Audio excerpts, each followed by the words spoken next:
student wants to relocate to the UK to study. Aside studying, many people want to move into the UK. Aside the UK, many people want to travel abroad, but one of the biggest hurdle they have to overcome is proof of fund. In this particular video, I will be talking about how you can raise proof of fund for your study in the UK, how you can also raise proof of fund for your study abroad dreams. So if you feel this is a topic that interests you, you feel this is something you love to know, stay tuned to this video and make sure you watch till the end. Yeah.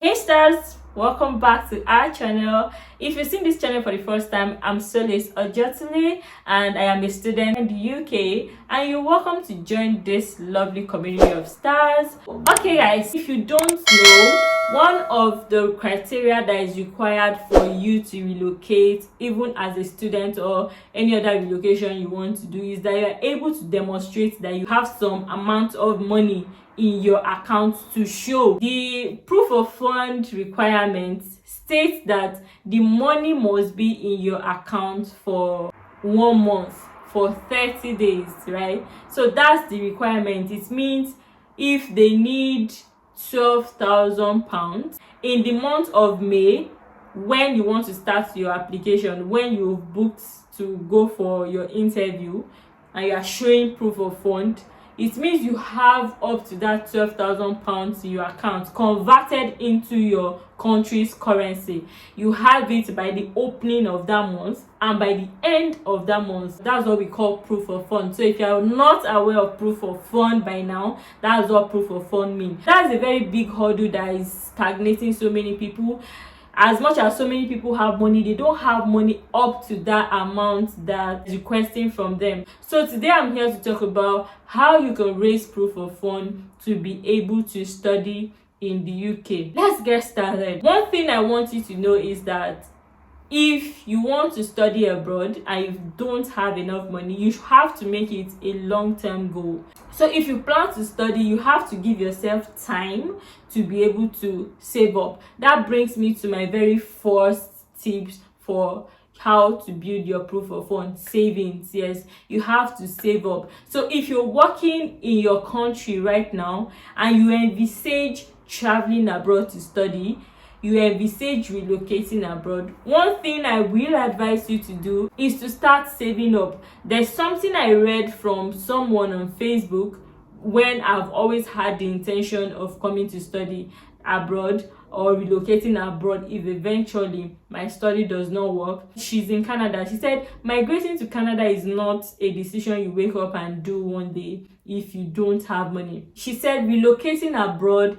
is a capital intensive project, so that you don't want to wake up one day and just remove and feel like you remove the money and do it now, and you don't want to wait and say, oh, I don't have the money, so I'm not going to do it. No. So I learned something from that tip, and that is that there is no amount of money that is too small for your relocation plan. There is no amount of money that is too small for you to save. So if you're watching this video, even if it's to go and buy a piggy bank, yeah, that kolo that they used to put money, go and buy it and start saving your 100 naira, your 500 naira, your 1000 naira. If you don't want to do piggy bank process and you want to like open a separate account where you're not going to collect the ATM, don't collect the ATM so you are not tempted to spend it. Open the account, a separate account, and just be saving your 1000, your 2000, your 3000, your 4000. Be saving it there gradually. So give yourself time,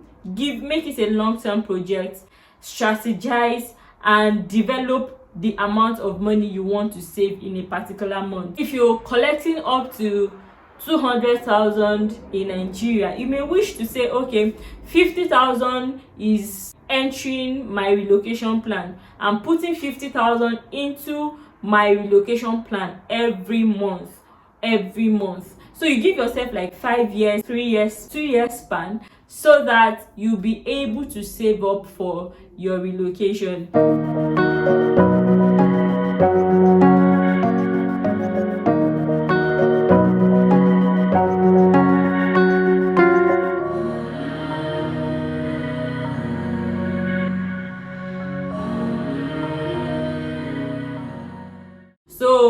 that's my number one tip. My number one tip is actually saving. You have to save. You have to save up for that your big dreams, and it always starts today. You will not wake up and say, oh, I'm going to study today. No, you have to save up for it. You have to plan for it. Okay, then you can do it. Hey, another tip I want to share with you today is loan. If you can afford to like loan some money, or you belong to certain organization, certain cooperatives that are ready to loan you money, and you pay up the loan. So that's another tip for you. If you intend to come study, you can loan money from the bank. You can loan that doesn't have too much interest. Okay, another tip that I have is contribution. So there's this contribution that they do in Nigeria. For example, they do this contribution in Nigeria. I don't know if they do it in other countries. So if you belong to some of those contributions, you know there's a particular period that they'll do the balloting, and then it will be your turn to get the contribution. So if you belong to some of these contributions, you may plan your relocation journey by the time you are going to be awarded this contribution. So when they award you this, it depends on the amount. If it's a very big amount, you can plan your relocation and your proof of fund printing and all. You can plan it within that particular period. And again, if you're collecting that contribution and it's not like a very big amount of money, what you want to do is that whatever percentage you get from that contribution, whenever it comes to your turn, you can decide to save it in an account that you're not going to touch, and then you can use my number one tip, saving. Okay, so when you get the contribution, you save it and wait till it gets to your turn again. You save it, you wait till it gets to your turn again, you save it. So these are some of the strategies that you can use to have that big sum that UKVI is looking for. Let's move on to my last tip for today. My last tip for today, I got to know about this by hearing someone experience. They actually said it worked for them. So I would love to tell you about it so you can try it and see if it's going to work for you.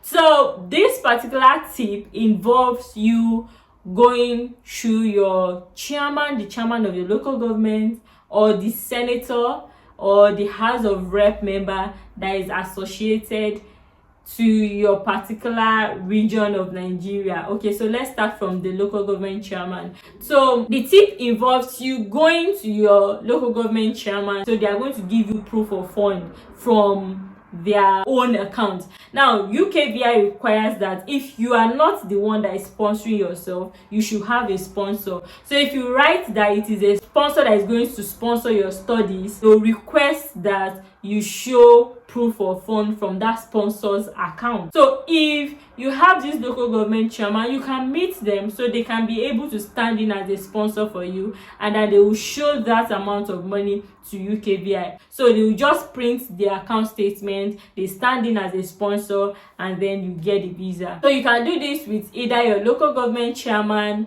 or the senator that is representing your constituency, or the House of Rep member. So if you have a link to them, if you have a connection to them, if you can get their number. I don't know how this works. Someone told me about it. I don't know how many of them are ready to help in this kind of way, but who knows? It's not bad if you try. So if you try it, please come back and give me feedback if it actually works, if they are willing to help.